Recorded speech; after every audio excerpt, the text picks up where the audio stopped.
So everyone, welcome to this webinar about incident response. We've really been looking forward to discussing this issue. I have two great colleagues with me, and I know we have a couple of hundred attendees at the webinar. So this will hopefully be a very interesting 1 hour for you. Just a few of the practical things. We will be, as you can hear, talking in English, despite sitting in a hotel in Denmark, and the majority of attendees being actually Danish, but this is our language that we use in the company, and I guess that many of you is also used to doing all your daily work in English. So we will try to keep it in English, and then we will record this event, and we will make sure we get it subtitled for those that would like to see that also in Danish. We will be able to receive questions, and certainly we will hope that you have questions and comments to our discussions. We will have a few intermezzo with different questions, and if you have something that is directly relevant to what we're discussing, I will try to see if I will be able to actually put it into the discussion and sort of use that as an input to what we're saying, making this a little bit more lively. And speaking about lively, this is not a scripted event. Of course, we're well prepared, as we should be, but we have not sort of discussed exactly how this event will unfold. And if you're looking for PowerPoints and slides, well, you have to take your kick at a later stage during today, because we will have no slides to present for you for the next hour or so. So, well, most welcome to our discussion, and let me start by asking my two colleagues present themselves. I have Per to my far left. Per, please introduce yourself. Yeah, hi. My name is Per Silberg. I'm part of InfoSec, and the reason I'm here today is that I have 25 years of experience of business continuity and crisis management. I have been trying all sorts of attacks, defending ourselves, and I have a lot of battle scars in that direction, I think. So I can bring some experience from the business side to the table today. And that's really important, because a major point of this webinar is exactly to illustrate, with real life cases and maybe some anecdotes as well on what is incident How do you response. run your business when under an attack, or if IT doesn't work? Exactly. So Martin, you are more on the technical side. Yeah, thank you, Thomas. My name is Martin, and I'm also part of InfoSec, like Per. I have been working within safety and security for almost 20 years as well, starting in the military police in Denmark, national police, and then moving into IT security for a number of years, focusing primarily on detection, incident response, and advisory to that kind of work. So yeah, definitely looking forward to the discussion here today. Well, it's interesting, but normally I'm the senior guy in this, but I only have 10 years of experience. Are you really the new guy? Cybersecurity. I'm the new guy, yes, certainly I am. So my name is Thomas Lund Sørensen. I am a partner in a British advisory company called Macro Advisory Partners, doing advisory for the largest companies in the world on geopolitics and a little bit on cyber. But the reason I'm here today is that, first of all, I'm a member of the steering board of InfoSec, and then second, for the last 10 years, I've been head of the Center for Cybersecurity in the Defense Intelligence Service, which I left a couple of months ago. So let's kick it off about incident response and discuss a little bit about it. And of course, we do not know everyone in the audience and how much they know about incident response. Hopefully, many are not very familiar with it, because if you are, well, then you have your own experiences that we are going to discuss today. But Per, could you try to explain what is incident response? Yeah, to me, incident response is a very special part of a crisis management scenario, where you are actually either stopping the bleeding. If you are under attack, you are stopping the attackers. Or after an attack, you are discovering what went on. Do they still have access? If you are hit by ransomware, where did it happen, and so on and so forth. So it's more often the technical side of an incident, where, of course, you need to make decisions along the way. So that's incident response from my experience.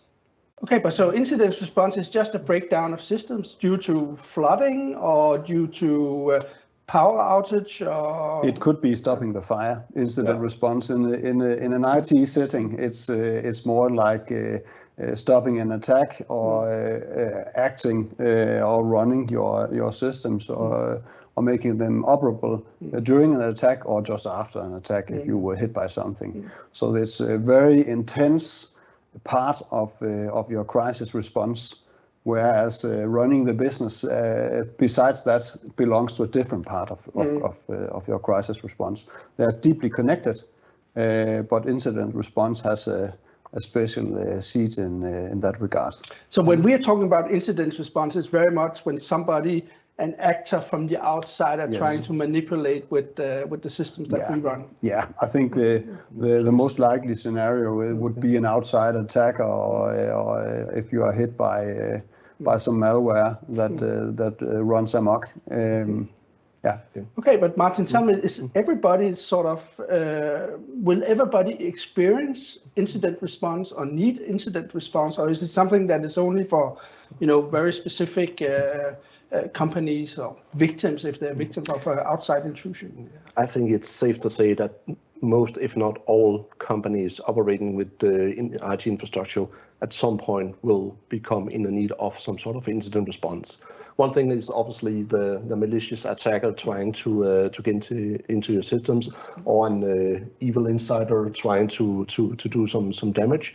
But also in the terms of system failures, system downs, there will also be a need for incident response also to see what was the root cause of the incident and how can we avoid it in future.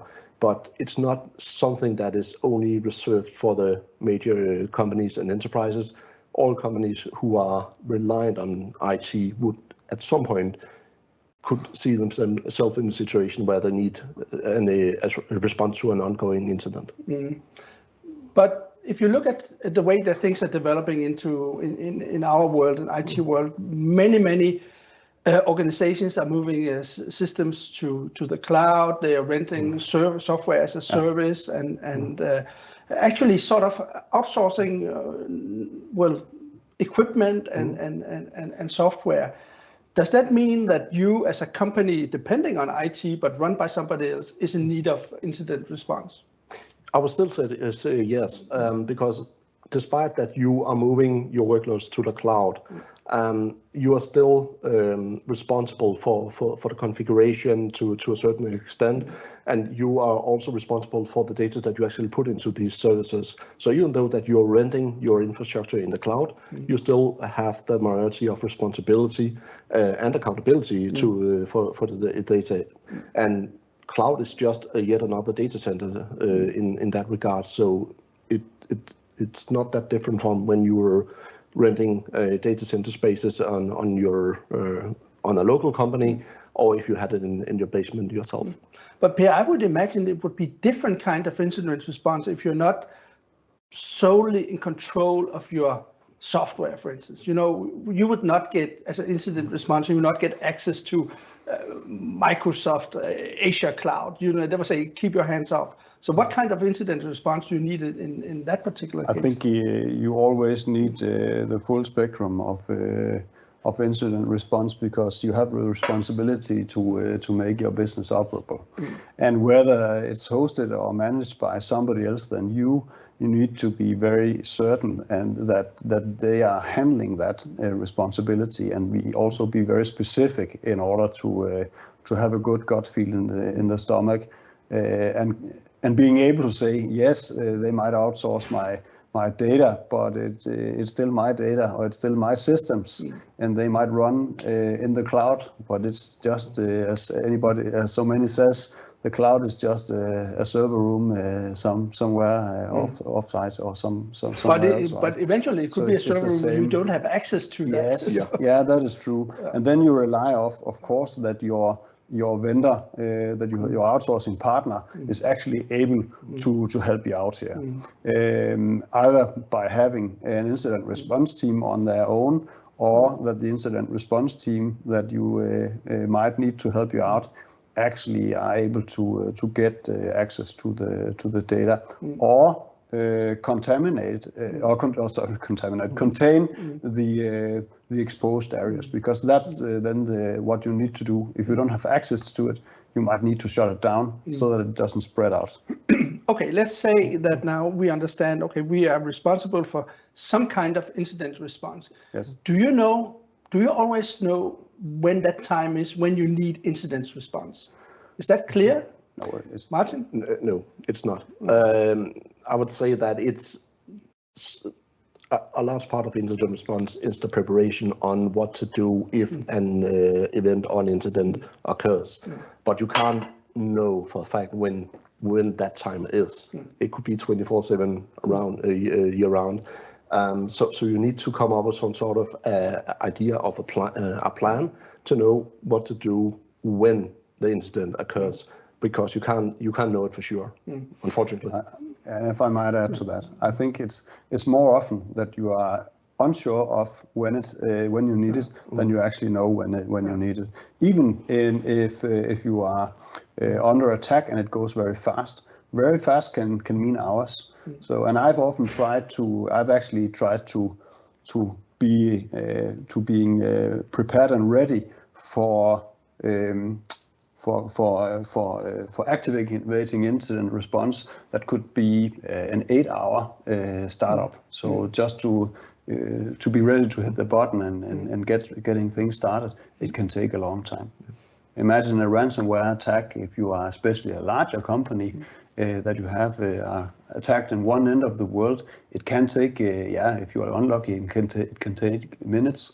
But before you actually realize that you are under attack, that often takes some time. But I believe that we very often hear that during ransomware attacks that the IT department takes, very responsibly the decision to pull the plug. Yes. We cut all the cables on our systems and on everybody's. Well, probably not happy about it, but at least somebody did something. Yes. But is that the right way to do that? That's a very good question, and like all good questions, the first answer it depends, but it depends on whether you have the capacity within your company or capabilities within your company to actually act fast enough. Because of course, if you don't have the capabilities, shutting the system down might be the only option. But if you have some skilled people that actually are trained in also incident response in your company, then you might have some other options. We talked about it also beforehand, and also with our colleagues in InfoSec, speed is of the essence. So the faster you can react, and yes, you might even close stuff down, the better chances you have to recover your systems, because they haven't been contaminated yet. Okay, let me throw another question at you from my former experiences. We were sitting in my older workplace and calling companies and saying, we believe you have been compromised. We can see traffic that's not supposed to go out of your system and so on. Is that the moment you start calling incident responders, or whether you have them at home or have to get them from outside? Probably not. You can also answer that. It would definitely be a good time to take it seriously at that point, if you internally at the company haven't realized something was going on until then. Because there you would run into companies with different maturity levels. Someone would have an internal SOC department, or have an outsourced agreement with someone surveilling and detecting incidents within your environment. And if an information like that you're describing came into a company, I would pass that on to my SOC department if I had one. If I don't have, few companies have a SOC. Unfortunately, few companies have the size that requires a SOC. But if you don't have that access to those kind of resources, having someone performing incident response, compromise assessment would be a really, really good idea. Because if your former employer were in possession of information saying there's a high likelihood that this company is compromised, then you should definitely take it seriously and start to do some investigation and triaging of the information. So I would definitely take it seriously at that point. And if I can add to that, I think one of the most important things to do is to agree internally of when to pull the plug, if needed. So do we react internally on that information, or are we not able to actually say, if we got that information, that we are under an attack, and what do we do?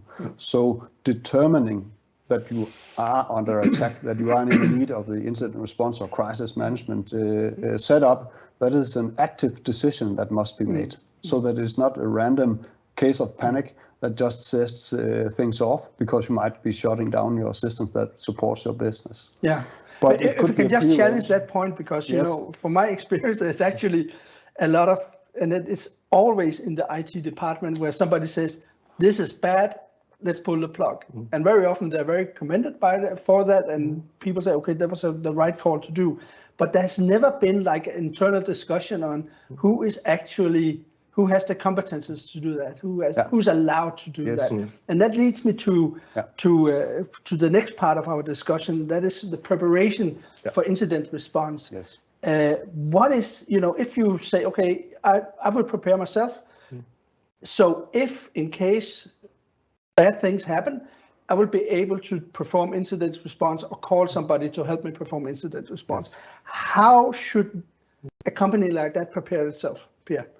So first of all, I think the leadership team should agree on who does what. So have very clear roles and responsibilities, both within a management team, because if you're hit by an attack, you might not have the same time or the same team to run the operations versus recover from what is lost.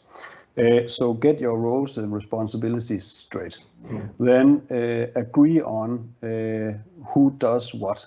Is the CIO or the responsible person in a smaller company allowed to pull the plug?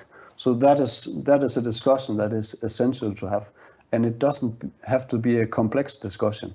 So it could be something like, so how long time can we actually live without IT? That could be a question to put into the discussion. Are we ready? Can we live without IT for a few hours? Then the answer might be one thing. If we can't, the answer might be something else. And it can be nerve-wracking to be the one. I've tried it sometimes now to pull that plug, but it needs to be discussed. And that is, I think, the first thing that I would take up with the management. Who can do that? What will you do in the case of an attack? Does the CFO have the same role as before? Does the CEO have the same decision time as before? Who can take decisions on behalf of the management team while under an attack? And those decisions need to be prepared beforehand because things are going very fast. And the more time you spend on straightening that out during an event, the more time you lose. Okay, so you have to think through different scenarios in order to do. If I put that question to you, Martin, about seeing from the incident responder side, who is the most important interlocutors during an event? Because that person or group of persons needs, of course, to understand that role, and better if they understand it beforehand than when they're right into it, in the middle of it. I think that from the incident response side, you are in a position where you would like to give so much information as you can to the decision-making body. So in terms of before the CEO, if he's the one being allowed the decision of pulling the plug, he needs to act on some information, and an incident responder need to have a channel where they can pass on the information, so the business can take the sound decision, okay, what to do next. We don't have a lot of time here, so we need to be precise, we need to be concrete, and we need to give some estimates on how sure are we of the information that we are passing on. Is it our firm belief, can we prove it, or is it something that we assess and we need to pass on? But we need to be sure of how we quickly can pass on the information to the crisis management group, basically. And keep it short and concrete. Yeah, because that's also a very important point. How is the escalation process? Because it might not be the CEO or the top level management that makes the decision that actually discovers the incident beforehand. It could be in the service desk or in the support function. So when are they allowed to escalate? Can they pull the plug? How do they move the information, the example you just gave, through the communication channels in the organization into some place where a decision is needed to be made? And that is also important to discuss. So I think the next thing I would do is to ask the right questions to the organization. How are you prepared to do that? And just ask them. Remove all the politics that might exist and the politeness that you experience on everyday level. Just listen to the persons that actually know something about the technical setup and ask them, so what would you do if we were So what I take for this is that you suggest two things. First of all, you need to have like a hierarchy of roles and decision makers involved in this. And you probably need to have that written down and maybe sort of agreed upon before incidents. But that leads to the second thing that you touched upon, but which one of our audience also asked, how detailed do you actually need to do scenario planning? Because I guess it's not the same whether you are a victim of a ransomware attack or you're a victim of DDoS or if you're a victim of a information leakage operation. I don't believe that you need to be very detailed, but you need to be very specific. That means because you cannot calculate every scenario in any ways. And part of a good incident response, especially from our crisis management, is to actually be able to set down some planning scenarios when you sit down and say, okay, what do we do? So it could be, what are the worst case scenario? What are the best case scenario? What facts do we have? What do we actually know? And what assumptions are we building this on? Write that down, make that decisions. And you cannot plan all that on beforehand. So to answer the question, I think I would talk through some scenarios. We've mentioned ransomware, it's the obvious one right now because everybody knows about that. Talk about that in the organization. It could be other scenarios. And discuss in round but specific terms, what do we do? It doesn't need to be detailed because too detailed planning cannot be followed in real time. It's about getting things up and running in as short a time as possible. Well, I have to chip in on that because my experience is it's correct. You cannot describe every incident and so on. But the fact that you play through different scenarios are actually bettering you in your ability to actually deal with unknowns, things that is not in the playbook.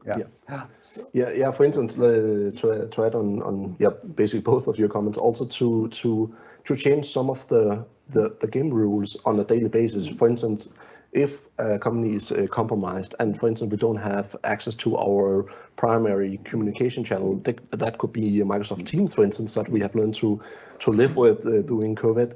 And if we suddenly don't have access to that, how will the crisis management group communicate? How will the management take the decisions? And that's extremely much better to have planned that in advance, instead of having to find the communication platform that we are going to use while chaos is going on. Okay, let me pick up on that because I got two questions from the audience, and please keep them coming. That's make this discussion much more relevant to you. And the two questions are related because the first one is, well, if we need to have outside help for incident responders, why do we then actually need to plan ourselves? That's question one. Related to that, at least in my point of view, that is, what kind of actions will hinder or delay incident response? So, Martin, could I on the first one? I would definitely say the reason that you as a company need to prepare, despite that you might have a retainer agreement with an external company, is that the final decision is always on your side as a company.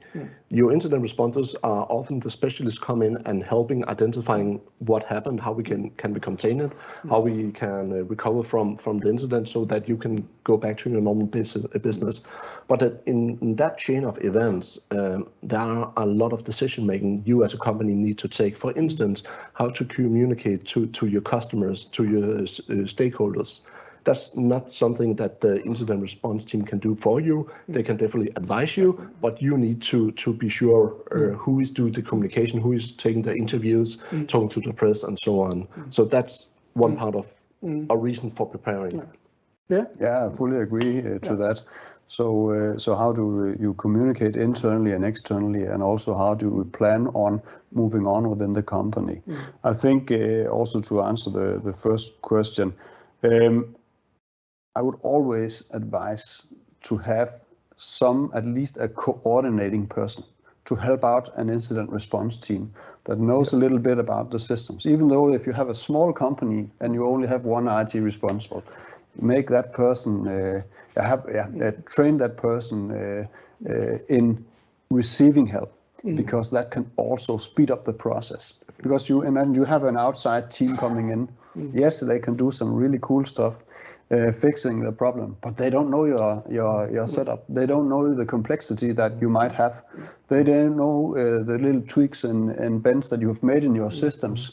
So a person that can help out with that can really speed up the process, and preparing for that can help you out in a very cheap way, by the way. You don't need to write a lot of things down and make procedures for that, but just have a practical person on the spot.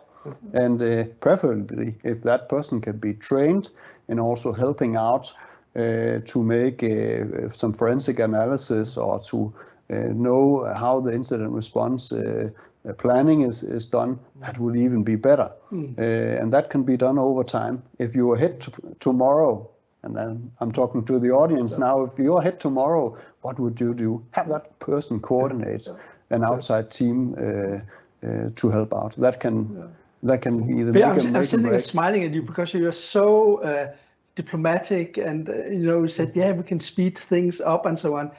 I think the question was most important thing. What can hinder? And that's the opposite. Yeah, exactly. That's the opposite one. So let me be more direct to you.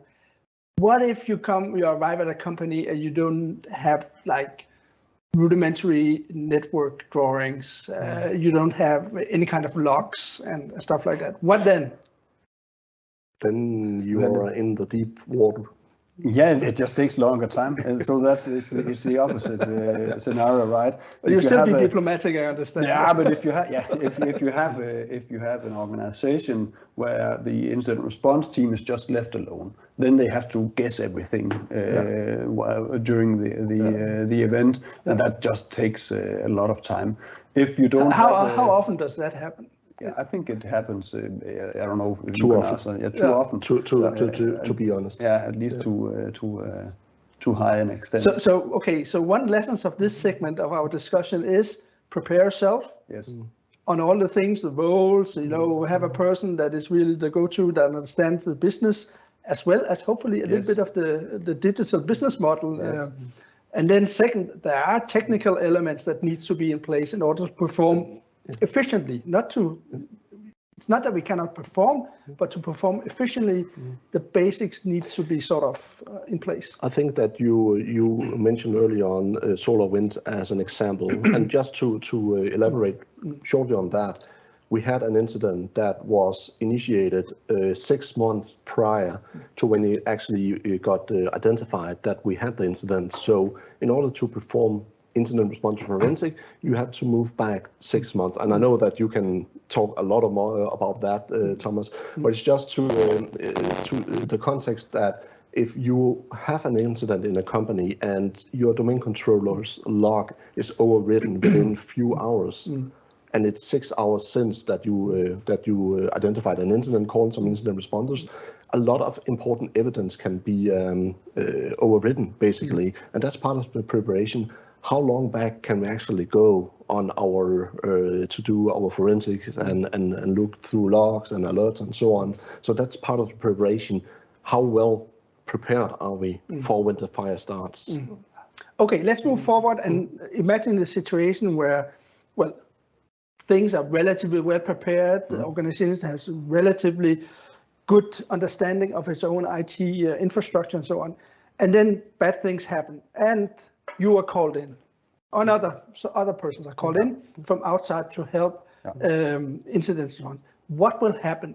what's the first step? What happens, and what is going to happen within the next couple of days or weeks, maybe? Yeah, so I'm inclined to lean over the microphone to Martin, but the first thing to happen is to ask what happened. Yeah. So I think they will start by doing that. Yeah. And then you can what happened and what have you been doing until this moment in time?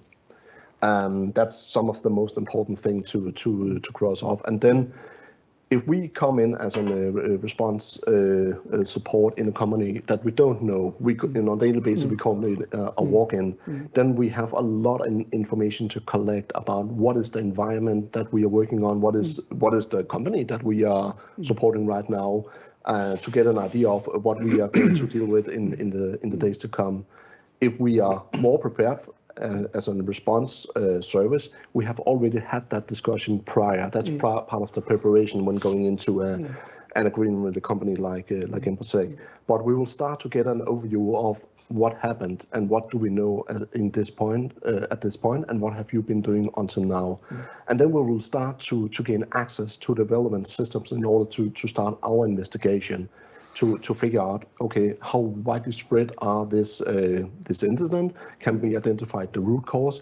And it all depends on what is the type of activity that we are seeing. Is it what we expect to be a denial of service, where a lot of connections are fired towards your company website or services, or is it data being encrypted, or is it some strange traffic calling out that we can't identify? So it all depends on what is the kind of situation that we have gotten ourselves into, and then start to dive down the layers to actually identify where did it orient from. Who do you deal with for that part in the company? In the company, normally that could be an IT administrator, that could be a cloud architect, depending on the kind of environment and side of the company. Smaller, mid-sized companies would often have a few IT people, a smaller department who are more or less doing everything from database to infrastructure to network and so on. And some companies will only have one guy who are both managing user administration and also doing configuration and so on. So it will be mostly the technical personnel to some extent, but also the management that we need to communicate with. That's often that we are communicating in both with the technical staff and with the management, so we can support the business in actually handling the situation. Okay, what could be necessary to discuss with the executives? Because you're working on a technical, you say, okay, we're looking this and this and this, and we might need to do that and upgrade this and close down that.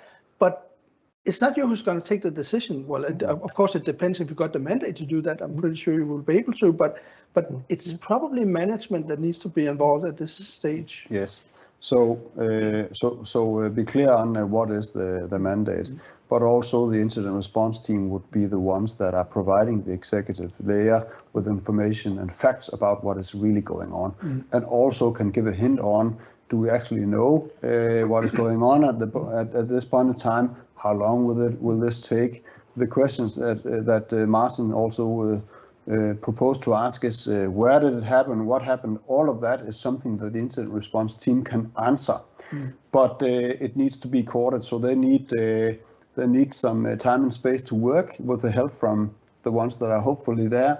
The decision layer then needs to have an information channel to this setup, so that they can ask and get answers in the best way possible. And I think that is important, that the executive level prepares and enables that setting. A journalist once asked me, so what would you do, Per, if you were hit by a large attack? I think the one thing that I would like to have is to have in Danish arbejdsro, peace and quiet to do the work, and don't have too many disturbances, or especially not irrelevant disturbances. This is also a situation where a lot of people are meeting, and we are curious as people.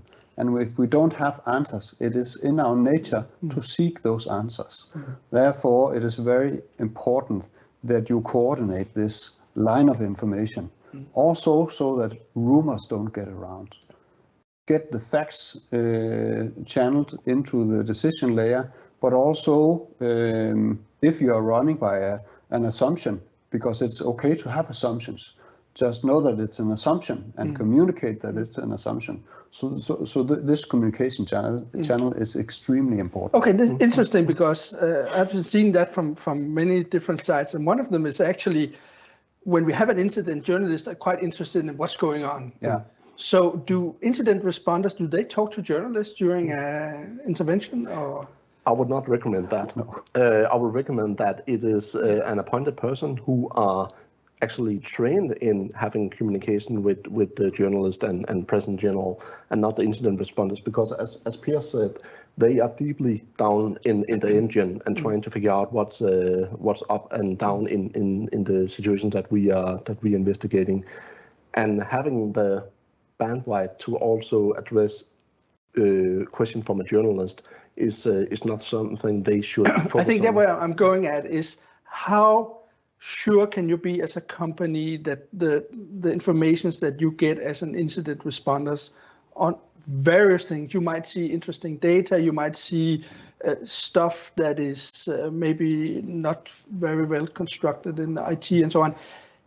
How can you rely on incident responders not revealing anything? I think they're used to working with secret and very sensible information. I think if you cannot handle that, you're not suitable to work in. Okay, do you have to have like a security clearance in order to perform incident? In some cases, yes. Some companies would require that you have a security clearance.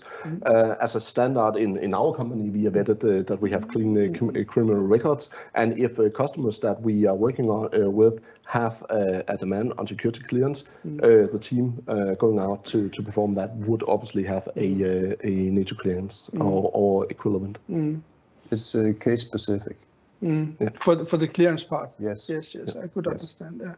But I think we have to state that people working in incident response team, and I think I make a safe assumption when this is a generic thing, at least in Denmark, they're used to working with confidential information, and they are not people that want to jitter and talk about stuff that doesn't work at the company, because I think that would kind of damage I think that's correct in general. I from my experience working a lot with journalists, I've had many calls asking exactly for that kind of information. By the way, information I didn't have at the time, but where they could not get through to the incident responders or to the companies themselves. And in my point of view is, of course, that the companies must be in charge fully of their outside communications with stakeholders and press and whoever else and so on. So it's not part of the incident response to perform press.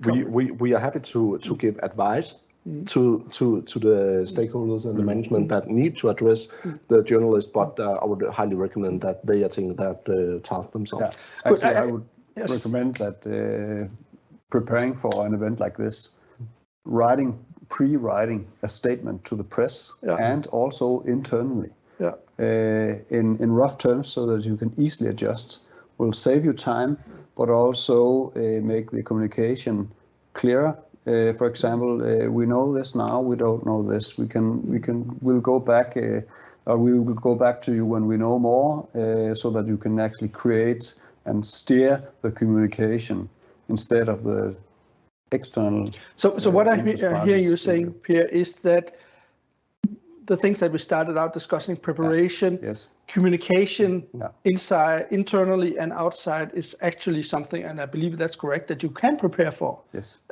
Sort of in some kind of template or format, and then of course you have to adjust to the specific situation. But you can at least have had the discussion: who is the one that is eventually releasing information? What kind of information can be released without being in jeopardy of other rules and regulations and so on? Yes. Okay, let me move on to a quite interesting question I got some time ago from the audience on a technical side. And the question is interesting. I've never heard it before. The questions go something like this: Is it problematic if you have intrusion detection systems or prevention systems and your people are not enough trained to actually utilize those. And I think that the point is, if you have that, they might scare the wolf is shout the wolf is coming too many times actually. But I would like to twist the question a little bit. Do you actually experience companies where they do have very good coverage on intrusion detection and so on, and where it's useful to you when you arrive at a company? And where it is useful? Where it is useful, yes. I would say yes. One example is that a lot of companies are starting to utilize cloud services, as we have talked about earlier. And a lot of the big platforms like Azure, AWS, Google have a lot of embedded security tools that is mostly part of the subscription that you buy, or that you can buy into depending on the tiers. And there's a lot of valuable information to for an incident responder to come into such an environment. And also on a more traditional on-premise setup, a lot of the large vendors that could, for instance, be firewall vendors, would already have included different blades in their solutions, and they are often just switched on, but are not utilized internally. No, and exactly. that is a good example of intrusion detection tools that we as incident responders and forensic specialists can utilize in our investigations. So we definitely see that. So you see the systems are in place, but they're not utilized on a regular basis.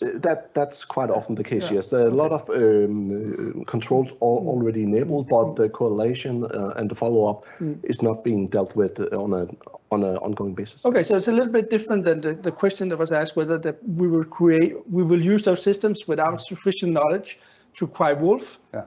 But you're saying no, we see the systems someplace they're actually used, other places the systems are in place but unutilized, which is also helpful for you, but not so much the last thing that people have systems but not trained to use them. And I would say, just to comment quickly on that, we also experienced that some misinterpretations of alerts out there and say, oh, we think we have seen that. No, that's actually not the case.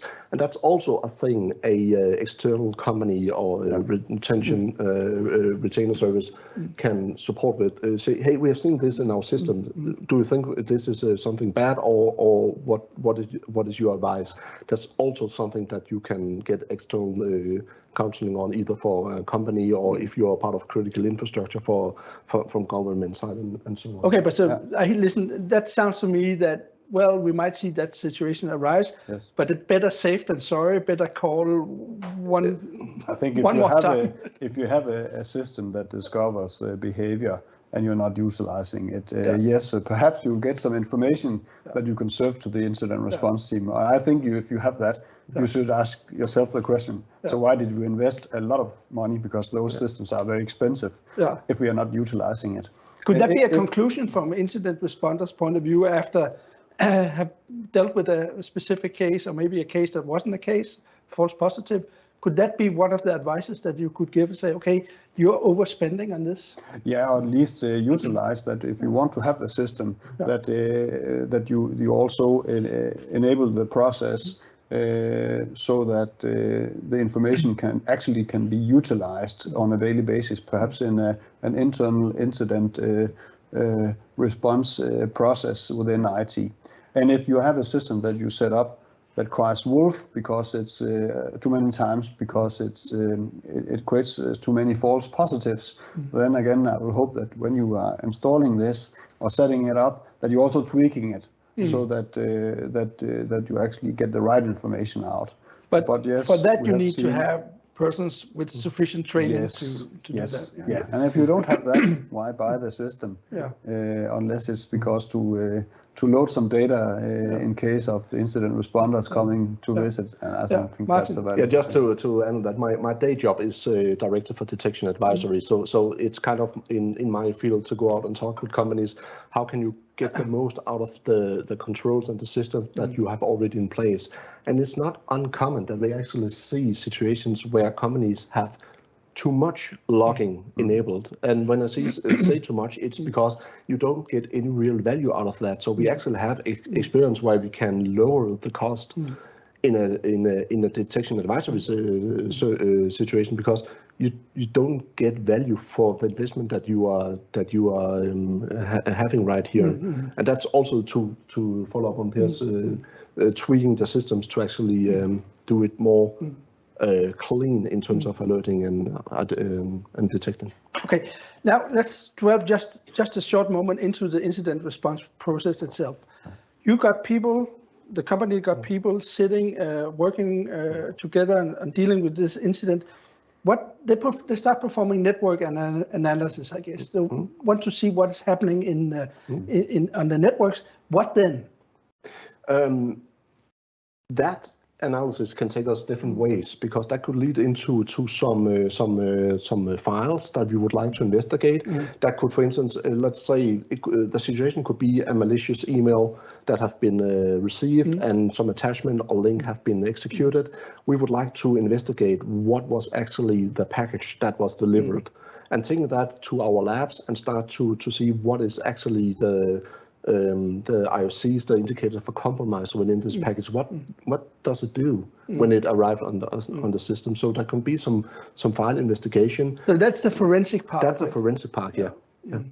Okay, the reason I'm hinted to that we got a question about forensic tools and whether there's good courses on doing forensics, in particular within the health sector. I think that's a little bit too detailed for our discussion, but I guess where can you find information about that? Is that you go to the SANS homepage, or you go where do you find information on that? The internet is overwhelmed with information about that, and there's a lot of good courses where you can learn about forensic. There's also less expensive repositories where YouTube, for instance, is a great source of information.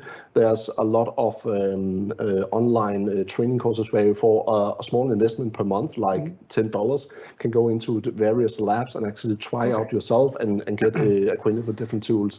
So there's a lot of good information. So for those that are interested in this particular part, go look up at the internet. You will not be disappointed. Yeah, Google is our friend, right? But also consider whether, depending on what type of organization that you have, consider getting the educator to your company, because you might have a person that is specialized in a cloud setup. You have a person that is specialized in looking into mails.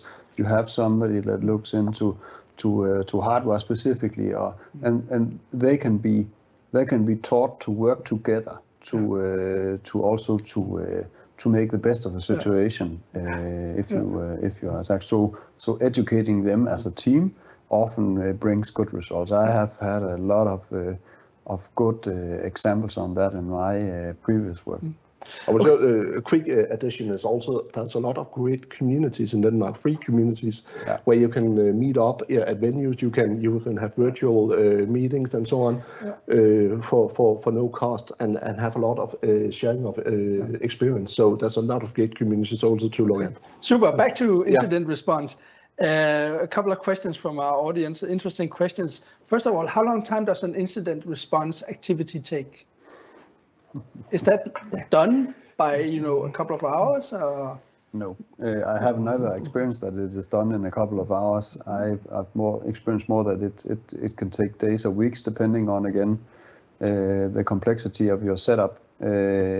It often would take, you can correct me, Martin, hours to just get it started. If you have an incident response team, they have to move to your location, so that might also be some time that is valuable to look into. So no, it's for me it's often more days than hours. And that's I think also in the unfortunate situation, the incidents that you often have been involved in, because there's also a lot of incidents that never evolve beyond one person received an email, some link execution. And then the investigation showed or identified there was no further spread. So we luckily enough also have incidents that are not evolving in that sense, but unfortunately also in the positions Per have had for many years, when he hit his desk, then it often takes I get that. So we get that link, click, and then you're not allowed to execute. So nothing happened. And that can be dealt with within working hours. But what about an incident that's do incident responders work 8 hours or 7 hours or 7.5 or how much it is, and they come back next morning. And how does it work? This? No, you have a team like that comes and visits you and maybe stays at a hotel nearby, and they are there for often days. Then you need to arrange also how they can have breaks and how things are run. But we're talking 24/7. Who manages that? Is that the company that manages the working hours, or it should be the company that manages the working hours, and the incident response team that approaches the company in need also will have some guidelines on to what working conditions that they actually have, and also what to expect. Okay, another question, more or less in the same ball range. Who's supposed to provide for food and whatever you need during an incident? Is that something that the incident responders bring with them, or could they go down to the local McDonald's? Or how does it function? Hopefully they'll also have a healthy life doing incident response. Can you have a healthy life? Yes, of course. You should have. Yeah, especially because it's an intense work that they do. No, part of your crisis management is to being low practical and also cater for food. Also within the company, yes, the team that comes travel, and they might need to go back after a few days, but it could also be your own persons. It's a very intense period. They might need to see their kids or pick them up from kindergarten. They are hungry. They need sleep. You need to plan for that. And if not beforehand, at least during an event. Okay, I got two questions regarding incident response. One question is interesting because it's a question of escalation. What triggers and who triggers that you go from normal incident response to a crisis management situation? Yeah. I think if you have an incident management process in place, then a normal incident would be escalated into a major incident, so the problem might be bigger, and this can take very short time. But after that, when the major incident process realize they cannot handle this, or that they can see that an IT service will be down for some time, or that they can see you're under attack, then they just start to escalate that. So the escalation, in my experience, often comes from the bottom up in the organization rather than top down. But that's also why it needs to be pre-discussed. Who can decide that we are in a crisis mode or incident mode or whatever you want to call it. The escalation phase needs to be clear. I think if you have doubts on whether to spot that you are under attack, then think about time. Ask the head person of your infrastructure, can you tell me for sure that you are up again within 8 hours? If the answer is yes, then you're not in the crisis. If the answer is no, that might be the time that you decide that this. Then we hit the button. Speaking about time, we're almost into the last 5 minutes of our conversation. Just my chip on the escalation thing, I would always recommend to move to a higher level and then de-escalate instead of having a lot of discussions on getting up on the right level. So start up high and de-escalate, which I think is a good thing.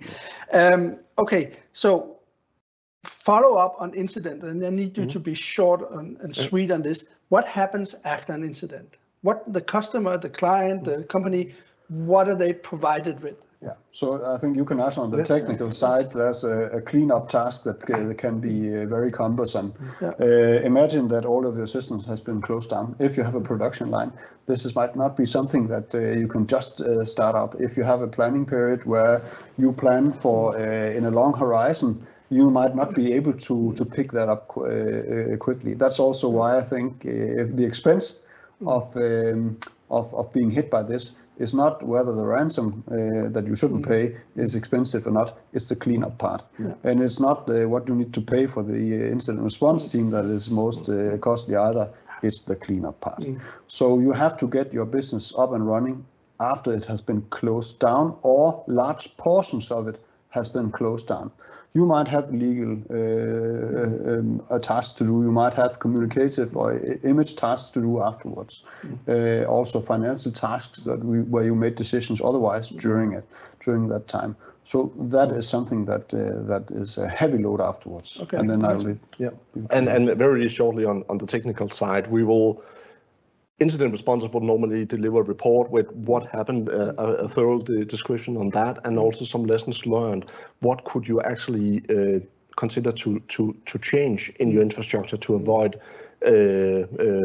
new attacks in future, and what have we in general discovered that we would advise you to change to so there's a follow-up. There's definitely some follow-up. Lesson learned session is almost free to do, so that's you have to do that. Okay.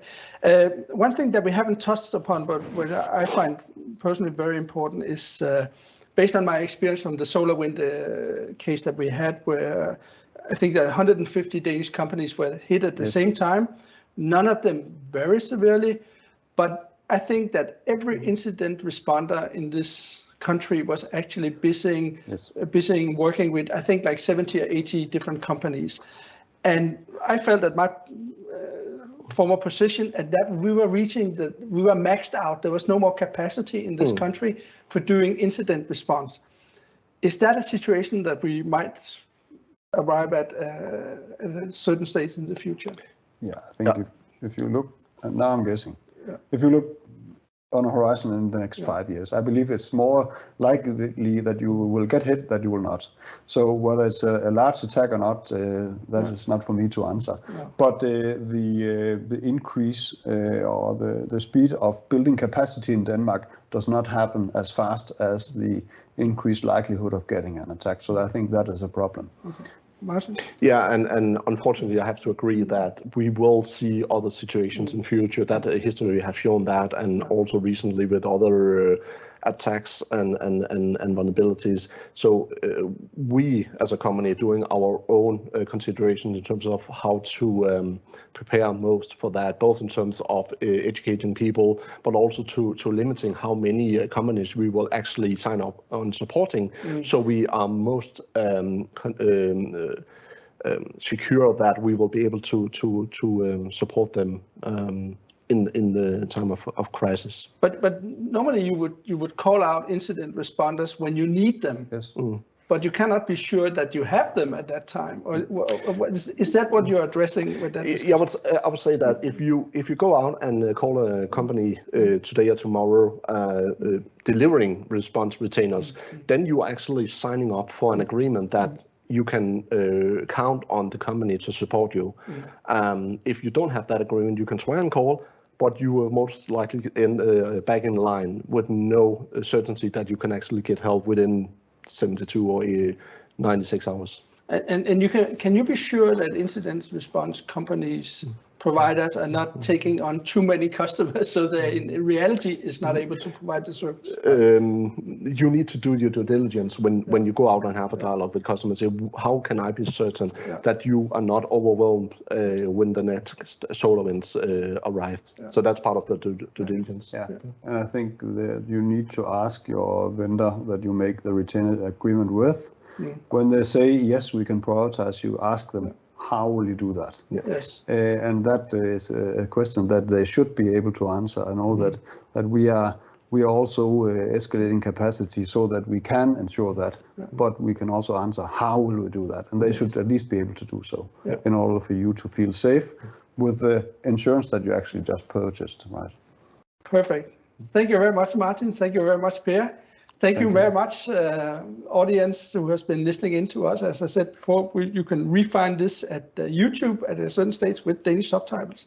If I should sort of draw a conclusion to our discussion, it would be based both on what we are talking about here, but also what we can read about in the papers, that the probability that you're actually going to be hit by some kind of cyber attack is probably pretty high, and that would most probably also necessitate that you get some kind of incident response, whether in-house, trained in-house, or from an outside vendor.